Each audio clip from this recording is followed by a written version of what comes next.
ഒന്ന് പാരമ്പര്യമാണ്, ഇത്തിബാ വേണം. രണ്ടാമത്തെ ഒന്നോ അതേ സഹോദരങ്ങളെ, ആ വിഷയത്തിൽ നന്നായി നമ്മൾ ഇഖ്ലാസ് പാലിക്കണം. ഇഖ്ലാസ് നിയ്യത്ത് നന്നാക്കണം. എന്നാൽ അത് സുഹൃതമാകും. അതേ രൂപത്തിൽ തന്നെ പറഞ്ഞ രൂപത്തിൽ ചെയ്യണം. ഉദാഹരണം പറഞ്ഞാൽ പെട്ടെന്ന് മനസ്സിലാകും. നിങ്ങൾ നോക്ക്, എങ്ങനെ ഒരാൾ നഖം മുറിച്ചാലും മുറിക്കലാകും. പക്ഷേ നഖം മുറിക്കുന്നതിന് പ്രത്യേക വിഷയങ്ങളുണ്ട്, ദിവസങ്ങളുണ്ട്, സമയങ്ങളുണ്ട്, അതിന് പ്രത്യേക രൂപഭാവങ്ങളുണ്ട്. എങ്ങനെയെങ്കിലും മുറിക്കേണ്ടതല്ല. വലത്തേ കൈയിന്റെ മുസബ്ബിഹ വിരൽ കൊണ്ട് തുടങ്ങി ചെറുവിരൽ വരെ മുറിക്കണം. പിന്നെ അതിന്റെ തള്ളവിരൽ മുറിക്കണം. പിന്നെ ഇടത്തേ കൈയിന്റെ നഖങ്ങൾ മുറിക്കണം. കാലിൽ വലത്തേ കാലിന്റെ ചെറുവിരൽ മുതൽ തുടങ്ങി ഇടത്തേ കാലിന്റെ ചെറുവിരൽ അവസാനിപ്പിക്കണം. ഒരൊറ്റ നഖവും മുറിക്കാതെ ഒഴിവാക്കാൻ പറ്റുമോ? ഇല്ല. എല്ലാ നഖങ്ങളും മുറിക്കണം. എല്ലാ ദിവസവും പറ്റുമോ? ഇല്ല. അതേ തിങ്കളാഴ്ചയും വ്യാഴാഴ്ചയും വെള്ളിയാഴ്ചയുമാണ് അതിന്റെ ദിവസം നിശ്ചയിച്ചു തന്നിരിക്കുന്നത്. ആ നഖം മുറിക്കുന്നതിന്റെ മുമ്പ് നഖങ്ങൾ കഴുകണം. മുറിച്ചതിന് ശേഷവും കഴുകണം. മുറിച്ച നഖങ്ങളൊക്കെ കുഴിച്ചിടണം. ഇതൊക്കെ പൂർണ്ണമായി ചെയ്യുമ്പോ ആ സുന്നത്ത് നമ്മൾ യഥാർത്ഥ രൂപത്തിൽ ചെയ്തു. ഒരാളങ്ങ് മുറിച്ചണ്ട് ഒഴിവാക്കി, കഴുകിയതുമില്ല, കുഴിച്ചിട്ടതുമില്ല, എന്നാലും നഖം മുറിയും. നഖം മുറിയും. അത് അതിന്റെ യഥാർത്ഥ രൂപഭാവത്തിൽ ചെയ്യുമ്പോഴാണ് അമലു സ്വാലിഹായ അമലായി മാറുന്നത്. ഒരാൾ ഒരു ബക്കറ്റ് വെള്ളം ഒഴിച്ച് വെള്ളം എടുത്തിട്ട് തലയെ കൂടെ അങ്ങനെ ഒഴിച്ചു. കാണുന്ന ആൾ പറയും അയാൾ കുളിച്ചിട്ടുണ്ട് എന്ന് പറയും. അയാൾ നിയ്യത്ത് ചെയ്തിട്ടില്ല. നാൾ കുളിച്ചിട്ടില്ല എന്നേ നമുക്ക് പറയാളൂ. അതിന് നിയ്യത്തുണ്ട്. അത് അതിന്റെ യഥാർത്ഥ രൂപത്തിലാകണമെങ്കിൽ അതിന്റെ മുമ്പ് ഒരു കാമിലായ ഉളു ഉണ്ട്, മിസ്വാക്ക് ചെയ്തിട്ടുള്ള ഉളു. അയാൾ വസ്ത്രം മറച്ചുകൊണ്ടാണ് കുളിക്കേണ്ടത്. വസ്ത്രം മറച്ചുകൊണ്ട് കുളിക്കണം. വസ്ത്രം മറക്കാതെ കുളിക്കുന്നത് കറാഹത്താണ്, ജായിസാണ് എന്ന് മഹാന്മാര് പറഞ്ഞു. തബ്രീദിന് വേണ്ടിയും മറ്റും തണുപ്പ് കൊള്ളാനും മറ്റൊക്കെ. എന്നാലും ഉത്തമമായ സംഗതി മറവോടുകൂടെ കുളിക്കലാണ്. ഒഴിഞ്ഞ സ്ഥലത്തും മറച്ചു കുളിക്കലാണ് നല്ലത്. കുളിക്കുന്ന സമയത്തും ഉതെടുക്കുന്ന സമയത്തും വസ്ത്രം ധരിക്കാതിരിക്കുന്നത് കറാഹത്താണ്. ജായിസല്ലേ എന്ന് ചില കിതാബിലൊക്കെ കാണുമ്പോഴേക്ക് ജായിസാണല്ലോ, പിന്നെന്താ ഉസ്താദ് എങ്ങനെ പറയണത് എന്ന് ചോദിക്കും. ഉത്തമമായ ശൈലിക്ക് എതിരാണ്. ഉത്തമമായ ശൈലി മറവോടുകൂടെ നിർവഹിക്കലാണ്. അത് നമ്മൾ സ്വന്തമായിട്ട് റൂമിൽ നിന്നാണ് കുളിക്കുന്നതെങ്കിലും മറ സ്വീകരിക്കലാണ് അഫ്ളൽ. നല്ല ഒരു മുണ്ട്, ഔറത്തൊക്കെ മറയുന്ന രീതിയിലുള്ളൊരു മുണ്ട്, അത് ധരിച്ചുകൊണ്ട് കുളിക്കലാണ് നല്ലത്. വസ്ത്രം എപ്പോഴും മറച്ചുകൊണ്ട് കുളിച്ചിരുന്ന മഹാനാണ് ഇമാം അഹ്മദ് ബിൻ ഹംബൽ റളിയല്ലാഹു അൻഹു. ആ ഒരു സുന്നത്ത് കാത്തു സൂക്ഷിച്ചതുകൊണ്ട് മഹാനവറുകൾക്ക് അഷ്റഫുൽ ഖൽഖ് റസൂലുള്ളാഹി സ്വല്ലല്ലാഹു അലൈഹി വസല്ലം തങ്ങളുടെ ദർശനം ഇടക്കിടക്ക് സാധ്യമായിരുന്നു എന്ന് കാണാം. സുന്നത്തിനെ പരിരക്ഷിച്ച് സൂക്ഷിച്ചതുകൊണ്ട്. അപ്പൊ സുഹൃതങ്ങളായി ചെയ്യുന്ന ഏത് കാര്യത്തിനും പാരമ്പര്യം വേണം. ഞാൻ മുടിവെട്ടുന്നത് പാരമ്പര്യാടിസ്ഥാനത്തിൽ സുന്നത്തായ രൂപത്തിലാകണം. സഹോദരങ്ങളെ, ബാക്കിയെല്ലാം അങ്ങനെ തന്നെ വസ്ത്രം ധരിക്കുന്നതും അതിനും പാരമ്പര്യാടിസ്ഥാനത്തിലാകണം. പുരുഷന്മാരോട് ഞാൻ പറയട്ടെ, സ്ത്രീകളുടെ രൂപഭാവങ്ങൾ സ്വീകരിക്കരുത്. ചില പുരുഷന്മാരൊക്കെ ഇപ്പൊ സ്ത്രീകളുടെ കോലം സ്വീകരിക്കാനാണ് അവർക്ക് ഇഷ്ടം. നിങ്ങൾ കണ്ടില്ലേ, ചില ആളുകൾ മുടികൾ ബാക്കിലേക്ക് ഇങ്ങനെ തൂക്കിയിട്ട് ഇല്ലിയാക്കിയിട്ട് മുടഞ്ഞിട്ട് ഒരു റിബൺ വെച്ചിട്ട് ഇങ്ങനെ കെട്ടിയിരിക്കുകയാണ്. പിൻഭാഗത്ത് നോക്കിയാൽ പെണ്ണാണ്, മുന്നിൽ പോയി നോക്കിയാൽ ആണാണ്. പുരുഷൻ അങ്ങനെ മുടി നീട്ടേണ്ട. പെരടി ഭാഗത്തേക്ക് മുടി വരുമ്പോഴേക്ക് കാതിന്റെ ഭാഗം കണക്കാക്കിയുള്ള പെരടി ഭാഗത്തേക്ക് മുടി വരുമ്പോ അത് മുറിക്കുന്ന സ്വഭാവം ഉണ്ടായിരുന്നു നബി സല്ലല്ലാഹു അലൈഹി വസല്ലം തങ്ങൾക്ക്. എപ്പോഴെങ്കിലും ഒരുപക്ഷെ തങ്ങൾ അങ്ങനെ വളർത്തിയിട്ടുണ്ടാകും. അത് മുടി വെട്ടാൻ സൗകര്യപ്പെടാത്ത സാഹചര്യത്തിലായിരിക്കും. അത് കണ്ടിട്ട് പെണ്ണുങ്ങളെ പോലെ മുടി നീട്ടി പുരുഷന്മാര് വളർത്തരുത്. സ്ത്രീകളോട് പറയട്ടെ, ആണുങ്ങൾ മുടിവെട്ടി ചെറുതാക്കുന്നത് പോലെ പെണ്ണ് മുടിവെട്ടി ചെറുതാക്കിക്കൂടാ. ചില ഓപ്പറേഷനോ മരുന്ന് വെക്കാനോ ചിലപ്പോൾ മുടി കളയുകയും പറ്റ വടിക്കുകയും ചെയ്യും. അതാ നിർബന്ധിത സാഹചര്യത്തിലാണ്. ഹജ്ജിന് പോയ സമയത്ത് വരെ നബി സല്ലല്ലാഹു അലൈഹി വസല്ലം തങ്ങൾ സ്വഹാബത്തിനോട് പറഞ്ഞില്ലേ മുടി കളയാന്? 3 പ്രാവശ്യം തങ്ങൾ ദുആ ചെയ്തില്ലേ? റഹിമല്ലാഹുൽ മുഹല്ലിഖീൻ, റഹിമല്ലാഹുൽ മുഹല്ലിഖീൻ, റഹിമല്ലാഹുൽ മുഹല്ലിഖീൻ. മുണ്ടനം ചെയ്യുന്നവർക്ക് അല്ലാഹു റഹ്മത്ത് ചെയ്യട്ടെ. സ്വഹാബത്ത് പറഞ്ഞു, വൽ മുഖസ്സിരീന യാ റസൂലല്ലാഹ്, മുടി വെട്ടുന്നവർക്കും ദ്വാർക്കണം. നാലാമത്തെ തവണ തങ്ങൾ ദ്വാരുന്നു, റഹിമല്ലാഹുൽ മുഖസ്സിരീൻ, മുടി വെട്ടിയിട്ട് തഹല്ലുലാകുന്നവർക്കും അല്ലാഹു റഹ്മത്ത് ചെയ്യട്ടെ. സഹാബി വനിതകൾ വന്ന് ചോദിച്ചു, പുരുഷന്മാര് തഹല്ലുലാകാൻ വേണ്ടി മുടി കളഞ്ഞതുപോലെ ഞങ്ങളും കളയട്ടെയോ? തങ്ങൾ പറഞ്ഞു, വേണ്ടേ വേണ്ട, ഒരു 2-3 മുടിയുടെ കഷ്ണം എടുത്ത് മുറിച്ചു മാറ്റൂ, അതുകൊണ്ട് തഹല്ലുലാകൂ. ആണുങ്ങൾ മുടി വെട്ടി ചെറുതാക്കും പോലെ ആണിന്റെ കോലം പെണ്ണ് സ്വീകരിക്കരുത്, പെണ്ണിന്റെ കോലം ആണും സ്വീകരിക്കരുത്. രണ്ടും അഷ്റഫുൽ ഖൽഖ് റസൂലുള്ളാഹി സ്വല്ലല്ലാഹു അലൈഹി വസല്ലം ആക്ഷേപിച്ച കാര്യമാണ്.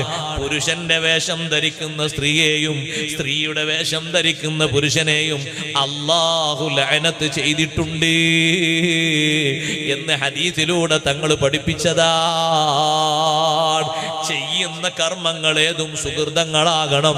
നിസ്കരിക്കുന്ന ആളുകളോട് പറയട്ടെ, നിസ്കാരം പാരമ്പര്യ അടിസ്ഥാനത്തിലാകണം. നമുക്ക് തോന്നും പോലെയാകരുത് നിസ്കരിക്കുന്നത്. നിസ്കാരം ചെയ്യുന്നത് അതിന്റെ രൂപഭാവം യഥാർത്ഥ രൂപത്തിലാകണം. ഏത് അമലുകളും സ്വാലിഹായ അമലുകളാകണമോ പാരമ്പര്യാടിസ്ഥാനത്തിലാകണം. മദീന പള്ളിയിൽ നിസ്കരിക്കുന്ന ഒരു സ്വഹാബിയെ പെട്ടെന്ന് നിസ്കരിച്ചുകൊണ്ട് സലാം വീട്ടി നബി തങ്ങൾ വിളിച്ചു. സലാം വീട്ടി പോകുന്ന ആളോട്, പോയി നിസ്കരിക്കും, നീ നിസ്കരിച്ചിട്ടില്ല എന്ന് പറഞ്ഞു. സുജൂദ് ചെയ്തിട്ടില്ലേ? ഉണ്ട്. റുക്കൂ ഇല്ലേ? റുക്കൂ ഉണ്ട്. നിസ്കരിക്കും, നീ നിസ്കരിച്ചിട്ടില്ല. രണ്ടാമതും നിസ്കരിച്ചു തങ്ങൾ വീണ്ടും മടക്കി വിട്ടു, പോയി നിസ്കരിച്ചിട്ടില്ല. മൂന്നാമതും മടക്കി വിട്ടു, പോയി നിസ്കരിക്കുക എന്ന് പറഞ്ഞു. മൂന്നാമത്തെ തവണയോ 4-മത്തെ തവണയോ ആ സഹാബി പറഞ്ഞു, നബിയെ ഇങ്ങനെ നിസ്കരിക്കാനേ അറിയുള്ളൂ, തങ്ങൾ എത്ര വട്ടം മടക്കി വിട്ടാലും ഇങ്ങനെ അറിയുള്ളൂ. അപ്പൊ തങ്ങൾ തലക്കെന്ന് പറഞ്ഞു കൊടുത്തു. അതേ കുഴപ്പമാണ് ഇന്നത്തെ നിസ്കാരത്തിലും കാണുന്നത്. എന്താണ്? 5 സ്ഥലത്ത് തങ്ങൾ പ്രത്യേകം ശ്രദ്ധയൂന്നി പറഞ്ഞു, നീ റുക്കൂ ചെയ്യണം. ഹത്താ തത്മഇന്ന ഫീഹി റാകിഅ, റുക്കൂയിൽ നല്ലോണം അടങ്ങി ഒതുങ്ങി താമസിക്കണം. അതിനാണ് 3 പ്രാവശ്യം സുബ്ഹാന റബ്ബിയൽ അദീം വബിഹംദിഹി എന്ന് ദിക്ർ ചൊല്ലൽ സുന്നത്താക്കിയത്. പിന്നെ അത് കഴിഞ്ഞിട്ട് തങ്ങൾ പറഞ്ഞു, സുമ്മഅത്തദിൽ, പിന്നെ നീ നേരെ ചൊവ്വേ നിൽക്കണം ഇത്തിദാലിലേക്ക്. അവിടെയും ഹത്താ തത്മഇന്ന ഫീഹി ഖായിമൻ, നല്ലോണം അടങ്ങി താമസിച്ച് ഒതുക്കത്തോടെ നിൽക്കണം. ഇങ്ങനെ വന്ന് ഉടനെ തന്നെ സുജൂദിലേക്ക് പോകരുത്, കുറച്ചു നേരം അവിടെ വെയിറ്റ് ചെയ്യണം. ആ തുമനീനത്ത് കിട്ടാനാണ് റബ്ബനാ ലക്കൽ ഹംദു മിൽഅസ് സമാവാതി മിൽഅൽ അർളി മിൽഅ മാ ബൈനഹുമാ മിൽഅ മാ ശീത മിൻ ഷൈഇൻ ബഅദ് എന്ന ദിക്ർ സുന്നത്താക്കിയത്. സുമ്മസ്ജുദ്, പിന്നെ നീ സുജൂദ് ചെയ്യണം. ഹത്താ തത്മഇന്ന ഫീഹി, സുജൂദിൽ അടങ്ങി ഒതുങ്ങി താമസിക്കണം. 3 തസ്ബീഹ് അവിടെയും ചൊല്ലണം, സുബ്ഹാന റബ്ബിയൽ അലാ വബിഹംദിഹി. പിന്നെ നീ ഇരിക്കണം, ഇരുത്തത്തിലും അടങ്ങി ഒതുങ്ങി താമസിക്കണം. അവിടെയും ദിക്ർ ചൊല്ലാൻ പറഞ്ഞു, റബ്ബിഗ്ഫിർലി വർഹംനി വജ്ബുർനി വർസുഖ്നി വഹ്ദിനി വആഫിനി. പിന്നെയും നീ സുജൂദ് ചെയ്യണം, ആ സുജൂദിൽ അടങ്ങി ഒതുങ്ങി താമസിക്കണം. 3 തസ്ബീഹ് ചൊല്ലണം. ഈ 5 സ്ഥലങ്ങളിലും ആവർത്തിച്ച് ആവർത്തിച്ച് ഹത്താ തത്മഇന്ന ഫീ, ഹത്താ തത്മഇന്ന ഫീ. ഈ നിസ്കാരത്തിന്റെ കുഴപ്പമെന്താണെന്നറിയോ? ഫാത്തിഹ ഇല്ലാത്തതല്ല, സൂറത്ത് ഇല്ലാത്തതല്ല, രൂപഭാവങ്ങളിൽ സുജൂദ് റുക്കൂ ഇല്ലാത്തതല്ല. റുക്കൂയിലും സുജൂദിലും ഇത്തിദാലിലും ഇടയിലെ ഇരുത്തത്തിലും തുമനീനത്തില്ല. അതുകൊണ്ട് തന്നെ ആ നിസ്കാരത്തെ പറ്റി തങ്ങൾ പറഞ്ഞു, നീ നിസ്കരിച്ചിട്ടില്ല. അപ്പൊ നിസ്കാരമാകണമോ അതിന്റെ രൂപഭാവങ്ങൾ ശ്രദ്ധിച്ചുകൊണ്ടാകണം. മഗ്രിബ് നിസ്കരിച്ചപ്പോ ഇന്നിപ്പോ ഞാൻ ജമാഅത്തിൽ പങ്കെടുത്തപ്പോ എങ്ങനെയാണ് ആളുകളോട് ഓരോരുത്തരോടും ഇങ്ങനെ പറഞ്ഞു കൊടുക്കാൻ കഴിയും?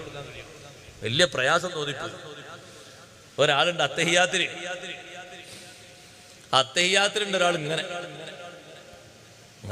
ഒരു സിഗ്നൽ ലൈറ്റ് ഒറ്റ മിന്നൽ. എന്താ ചെയ്യേണ്ടത്? ആളുകൾ പല രൂപത്തിലും പല കോലത്തിലാണ്. കിതാബിൽ പഠിപ്പിക്കുന്നൊക്കെ ഒരു കോലത്തിലാണ്. ഇങ്ങനെ പല കോലത്തിൽ വന്നൊന്നും ഒരു നിലക്കും മനസ്സിലാകുന്നില്ല. എല്ലാവരും ഒരു മദ്രസയിലല്ലേ പഠിച്ച് നമ്മളൊക്കെ. പിന്നെ ഇങ്ങനെ പല രൂപത്തിൽ വരുന്നു. ചില ആളുകൾ തോക്ക് പിടിക്കുമ്പോൾ എങ്ങനെ പിടിക്കുന്നത്? അങ്ങനെ ഒറ്റ വെടി വെക്കുന്നുള്ള.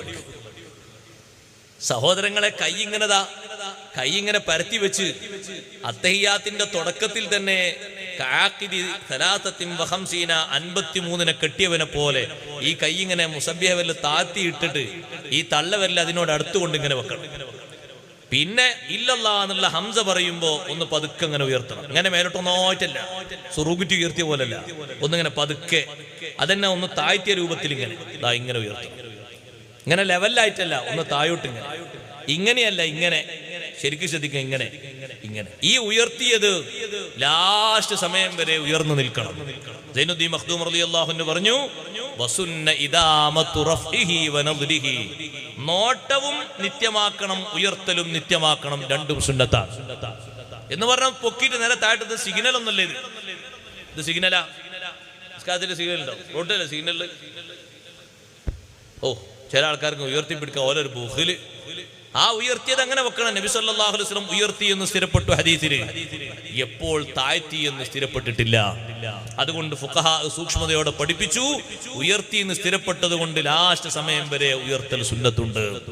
നോക്കി എന്നും സ്ഥിരപ്പെട്ടു, അതുകൊണ്ട് തന്നെ നോട്ടം നിത്യമാക്കലും സുന്നത്തുണ്ട്. തൗഹീദിലേക്ക് മനസ്സിനെ ചലിപ്പിച്ചുകൊണ്ടുള്ള നോട്ടമാണത്. ഇല്ലല്ലാഹ് എന്ന് പറയുമ്പോ നമ്മളെ വാക്കിലും പ്രവൃത്തിയിലും ഇത്തിഖാദിലും തൗഹീദ് രൂപപ്പെടുത്തുന്ന ശൈലിയാണ്. നിസ്കരിക്കാൻ വേണ്ടി വന്ന് നിൽക്കുന്ന ആൾക്കാരോടും പറയട്ടെ, ഒരാളിങ്ങനെ നിന്ന് നിസ്കരിക്കാം, അയാളെ പിന്നാലെ ഒരാൾ വലത്തെ ഭാഗത്തുണ്ട്, മാമൂമായി നിസ്കരിക്കും. ഈ മാമൂമായി നിസ്കരിക്കുന്ന ഈ വലത്തെ ഭാഗത്തുള്ള ആളെ പിടിച്ച് വേക്കോട്ട് വലിച്ചിടരുത്. ഞാൻ എൻ്റെ കൂടെ പോകുന്ന ഡ്രൈവർമാരെ കൊണ്ടൊക്കെ ബാക്കിയുള്ളവർക്ക് മസല പഠിപ്പിക്കാൻ, അങ്ങനെ അല്ലാതെ പഠിപ്പിക്കാൻ കഴിയൂല. എത്ര വലിച്ചാലും പോകരുത് എന്ന് പറയും. നിസ്കാരം കഴിഞ്ഞിട്ട് അവർ ചോദിക്കും, നിങ്ങളെന്താ വലിച്ചിട്ട് വരാഞ്ഞു? ഞങ്ങൾ വലിക്കുമ്പോൾ വരാനുള്ള ആളാ ഞാൻ. അയാളെ പിടിച്ച് ബാക്കോട്ട് വലിക്കല്ല വേണ്ടത്. ഇടത്തെ ഭാഗത്ത് വന്ന് നിന്ന് അയാൾ നിൽക്കും പോലെ നിന്ന് തക്ബീർ കെട്ടും. ഒന്നുകിൽ അവിടെ തന്നെ നിൽക്കണം, അല്ല ബാക്കിൽ നിൽക്കാൻ സ്ഥല സൗകര്യം ഉണ്ടെങ്കിൽ ബാക്കോട്ട് രണ്ടുപേരും നീങ്ങണം. അങ്ങനെ വേണ്ട. ഇത് തുടക്കം തന്നെ സൊഫിൽ വന്നിട്ട് ഇയാളൊരു ഒറ്റ വലിയ ഒരു വലിക്കുവരുന്നില്ല, പിന്നെ കാണാം അടുത്ത വലി. പിന്നെ അങ്ങനെ വലിക്കാൻ പറ്റൂല. സൊഫിൽ ഒറ്റക്കാണെങ്കിൽ പോലും നോക്ക് നിങ്ങൾ, സൊഫിൽ ഒറ്റക്കാണ് ഒരാൾ നിൽക്കുന്നതെങ്കിൽ പോലും തക്ബീർ കെട്ടിയ ശേഷമാണ് ഒരൽപ്പം കാല് മുന്നോട്ട് വെച്ച് ഒരാളെ പതുക്കങ്ങനെ വലിക്കേണ്ടത്. തക്ബീർ കെട്ടുന്നതിന്റെ മുമ്പ് വലിയില്ല. തക്ബീർ കെട്ടിയിട്ടല്ലേ അയാൾ നിസ്കാരത്തിൽ ചേരുന്നത്. മുമ്പ് തന്നെ വലിച്ച് ബേക്കോട്ടാക്കാൻ പാടില്ല. ബേക്കോട്ടിരുന്ന ആൾക്കാരെ അപ്പോ എല്ലാരോടും എനിക്ക് പറയാനുള്ള എന്താണെന്ന് അറിയോ, വലത്തെ ഭാഗത്ത് ഒന്ന് നിൽക്കുന്ന ആള് എത്ര വലിച്ചാലും ബേക്കോട്ടേക്ക് പോകരുത്. കുന്നു കുലുങ്ങിയാലും കുഞ്ഞാത്ത കുലുങ്ങുലാറെ അവിടെ നിൽക്കണവരെ നിർത്തം. മസാല പഠിപ്പിക്കണം. മറ്റേ അതന്നെ മാർഗം. വലിക്കുമ്പോഴേക്ക് ബേക്കോട്ട് എന്തിനാ? അവിടെ നിൽക്കണം, ഒരേ നൃത്തം നിൽക്കണം. അപ്പൊ നിസ്കാരം കഴിയുമ്പോൾ മറ്റാളിങ്ങനെ സൊഫിലുണ്ടാകും, കൊന്ത്രം പല്ലു പോലെ, ഒന്ന് ഇവിടെ ഒന്ന് അവിടെ ഉണ്ടാവും. എന്നിട്ട് മറ്റേക്ക് പഠിപ്പിക്കണം. പിന്നെ നല്ലോണം പഠിക്കണം. കുറെ തിന്നിട്ട് വലുതായാ പോരാ, പഠിക്കണം. നിസ്കാരത്തിന്റെ മസലെങ്കിലും പഠിക്കണം. ഇടത്തെ ഭാഗത്ത് ഞാൻ നിൽക്കും പോലെ വന്ന് കൈ കെട്ടിയിട്ട് ഇമാമിനോട് തുറന്ന് കൈ കെട്ടിയിട്ട് ഒന്നുകിൽ അവിടെ തന്നെ തുറന്ന് നിസ്കരിക്കുക, അല്ലെങ്കിൽ രണ്ടാളും കൂടി ഒരു സൊഫായിട്ട് ബാക്കിൽ നിൽക്കണമെങ്കിൽ രണ്ടാളും ബാക്കോട്ട് നീങ്ങുക. അങ്ങനെ വേണ്ടത്. അല്ലാതെ നീ വന്ന് ബാക്കിൽ നിന്ന് വലിക്കുമ്പോഴേക്ക് വരാനൊന്നും ഇസ്ലാം പഠിപ്പിച്ചിട്ടില്ല, അതുകൊണ്ടാണ് വരാതിരുന്നതെന്ന് പറയുന്നത്. അങ്ങനെ ആരും ബേക്കോട്ട് പോയി കൊടുക്കരുത്. ബേക്കോട്ട് പോയി കൊടുത്തിട്ടാണ് ജഹാലത്തായി മാറുന്നത്. പിന്നെ അങ്ങനെ മാർഗമായി വരുന്നത്. ഒരൊറ്റ കുട്ടിയും ബേക്കോട്ട് ഇറങ്ങി കൊടുക്കരുത്, അവിടെ തന്നെ നിൽക്കാം. ഞാൻ ബേക്കോട്ട് വിളിച്ചിട്ട് പോകണം. പഠിക്കണം ശരിക്കും വിഷയം. ബേക്കോട്ട് ഇറങ്ങി കൊടുക്കാൻ പാടില്ല. ഓ, അയാളൊരു എളുപ്പമല്ലേ? ആള് എളുപ്പമാണെങ്കിൽ നേരത്തെ നമ്മൾ എളുപ്പമായിട്ടില്ല ഇവിടെ നിന്ന്. മറ്റാൾ മറ്റേ ഭാഗത്ത് വന്ന് നിൽക്കട്ടെ, ഇമാമിനോട് തുടരട്ടെ. തുടർന്നിട്ട് സൗകര്യമെങ്കിൽ ബേക്കോട്ട് ഇറങ്ങട്ടെ. സുഹൃതങ്ങൾ ചെയ്യുന്നത് അതിന്റെ രൂപത്തിലും ഭാവത്തിലുമാകണം. സഹോദരങ്ങളെ, എങ്ങനെ കുളിച്ചാലും കുളിയാകും. പക്ഷേ നേരത്തെ പറഞ്ഞതുപോലെ കുളിക്കുന്നതിന്റെ മുമ്പ് മുൻകൈ കേകുന്നതും വായിൽ വെള്ളം കൊപ്പിളിക്കുന്നതും കുളിയുടെ സുന്നത്താണ്. അതേ ഭാര്യ ഭർത്താക്കന്മാര് ബന്ധപ്പെട്ട ശേഷമുള്ള കുളിയാണെങ്കിൽ ആദ്യം തന്നെ പോയി ഉളു എടുക്കല്ല വേണ്ടത്. ആദ്യം ഒന്ന് പോയി മൂത്രമൊഴിക്കണം. എന്നിട്ട് ശരീരത്തിൽ എവിടെയെങ്കിലും ആയ മാലിന്യങ്ങളൊക്കെ കേകി വൃത്തിയാക്കണം. ശേഷം നല്ല ഒരു ഉളു എടുക്കണം, പൂർണ്ണമായ ഉളു. ശേഷം അതാ സുബ്ഹാനല്ലാഹ് വെള്ളം ഒഴിച്ചുകൊണ്ട് കുളിക്കണം. വെള്ളം ഓരോ ഭാഗത്തേക്കും അതിന്റെ കൃത്യമായ രൂപത്തിൽ ഒഴിക്കണം. ഒന്നായിട്ട് വെള്ളം ഒഴിക്കുന്നതിന് പകരം തലയിൽ ആദ്യം വെള്ളമൊഴിച്ച് പിന്നെ വലത്തെ ഭാഗത്തൊഴിച്ച് വലത്തെ ഭാഗത്തിന്റെ നേരെ ഇപ്പുറത്തുള്ള പിൻഭാഗത്തൊഴിച്ച് പിന്നെ ഇടത്തെ ഭാഗത്ത് മുൻഭാഗത്തൊഴിച്ച് പിന്നെ പിൻഭാഗത്തൊഴിച്ച് ശരീരമാസകലം സോപ്പ് തേച്ച് കഴുകി അപ്പോഴൊക്കെ ഉളൂ മുറിയാതെ സൂക്ഷിക്കണം. ഇടയിൽ ഉളൂ മുറിഞ്ഞു പോയാൽ ഉളൂ മുറിയാവുന്ന മുറിയാവുന്ന സ്ഥലങ്ങളിൽ സ്പർശിച്ചിട്ടോ അല്ലാതെയോ മുറിഞ്ഞാൽ ഇടയിൽ തന്നെ ആ വുളൂഇനെ പുതുക്കൽ സുന്നത്തുണ്ട്. ആ വുളൂ ഒരു ചെറിയ വുളൂ അല്ല, മുഅക്കദായ വുളൂ ആണ്, ശക്തിയായ സുന്നത്തുള്ള വുളൂ ആണ്.